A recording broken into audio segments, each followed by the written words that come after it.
ভট্টাচার্য বাড়ি আজ জমজমাট। কালীবাড়ির ছোট্ট মেয়ে সোমার বিয়ে। সারা বাড়ি আলো রোশনাইতে সেজে উঠেছে। আজ চলছে মেহেন্দির উৎসব। সোমার বন্ধুদের সাথে মেহেন্দি পড়ছে। হাসি ঠাট্টায় একদম জমে উঠেছে বিয়ে বাড়ি।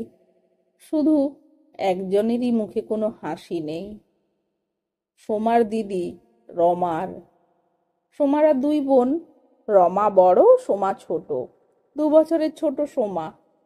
রমা অপ্রকৃতিস্থ। সবাই পাগল বললেও সোমা বলে মানসিক রোগী। যদিও চিকিৎসা চলছে, একদম ছোটবেলা থেকেই এরকম। কথাও ঠিক বলতে পারে না, জড়িয়ে জড়িয়ে যায়। বেশিরভাগ সময়েই চুপ করে ফ্যাল ফ্যাল করে তাকিয়ে থাকে। মেহেন্দির অনুষ্ঠান শেষ হলে বন্ধুরা যে যার বাড়ি চলে যায়। অনেক আত্মীয় স্বজনে বাড়ি ভর্তি। নিজের ঘরে ঢুকে সোমা চিৎকার করে উঠল। সবাই ছুটে এলো। দেখা গেল রোমা একটা কাঁচি দিয়ে নতুন বেনারসিটা টুকরো টুকরো করছে প্রবল আক্রোশে। সবাই হায় হায় করতে লাগলো। সোমার মা তো রেগে গিয়ে মারতে গেল, কিন্তু সোমা তাকে ঠেকালো। সে বোঝালো প্রিয় বোন বিয়ে হয়ে চলে যাবে, তাই এরকম করছে। কদিন থেকেই নাকি সোমাকে বিয়ে করতে বারণ করছিল ইঙ্গিতে।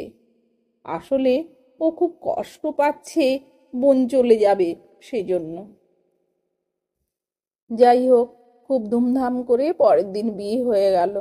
বিয়ের দিন রমাকে একরকম ঘরেই আটকে রাখা হলো, যদি আবার কোনো কাণ্ড করে ফেলে। কিন্তু পরদিন সোমা শ্বশুরবাড়ি চলে যাওয়ার সময় কিছুতেই ঘর থেকে রমাকে বের করা গেল না। সোমা আর অর্কর প্রেম অনেক দিনের। একসাথে কলেজে পড়েছে। সব বন্ধুরাই সোমাদের বাড়িতে মাঝে মাঝেই আসতো। সোমার মা ওদের জলখাবার করে দিত।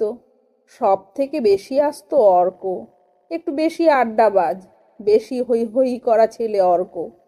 অর্কই একমাত্র যে রান্নাঘরে ঢুকে সোমার মার কাছে বিশেষ কিছু খাবারের আবদার করত। সব ঘরেই ও অবলীলায় ঢুকে যেত।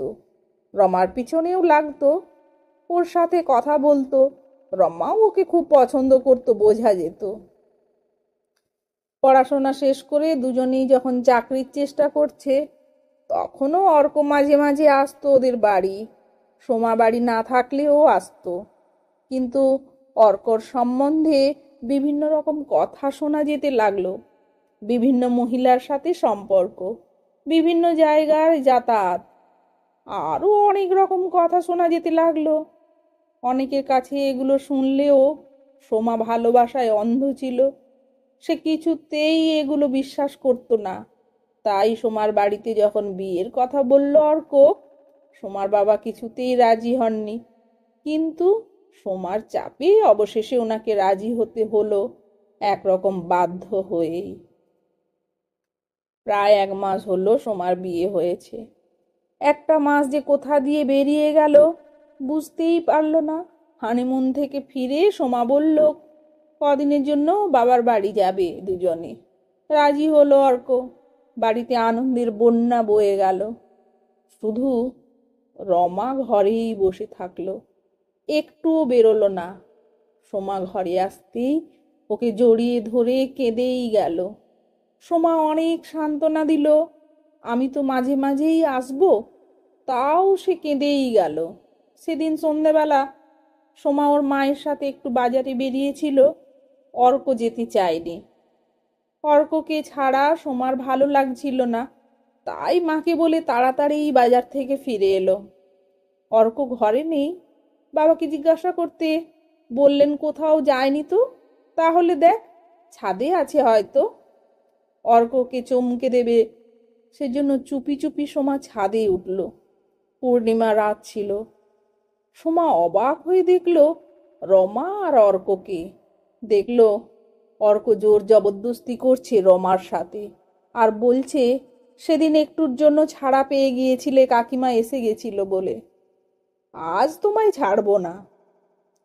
কোনোদিন তো বিয়ে হবে না, দেখো কেমন মজা হয় বিয়ের পর।